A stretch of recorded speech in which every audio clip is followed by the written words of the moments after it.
মিলনজনা পার্কের পাশে মিলনজনা 10 হাত দূরে একটা মায়ের মন্দির আছে, মন্দির আছে, শ্রী রাধাকৃষ্ণ মায়ের মন্দির। মন্দিরের ভিতরে এখন আসি বর্তমান। এটা প্লেস মন্দিরে ভেতরে অনেক কিছু জিনিস পাওয়া যায়। তো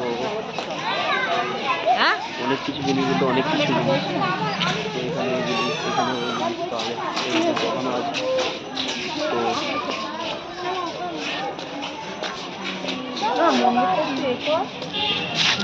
তাই দেখো, ওটা রাধাকৃষ্ণ মায়ের মন্দির। ফ্ল্যাটটা পুরো ঝাড়ের মতো উঠে গিয়েছে। বেশি দূর না, মিলনজনা পার্ক থেকে 2 মিনিট হাঁটলেই সামনে মন্দির।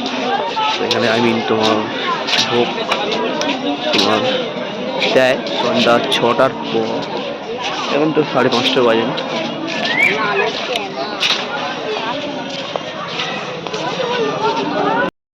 মন্দিরটা দেখাবো, অনেকটা দূরে আছে ঠাকুরের ভেতর।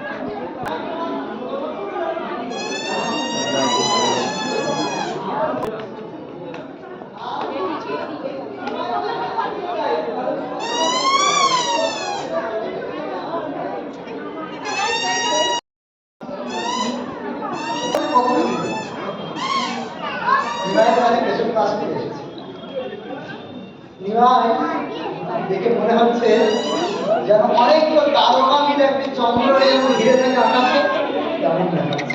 মহাপ্রভুর গায়ের রং তো তপ্ত বর্ণ, তাই না? কাঁচা সোনার মতো জ্বলন্ত জ্বলন্ত।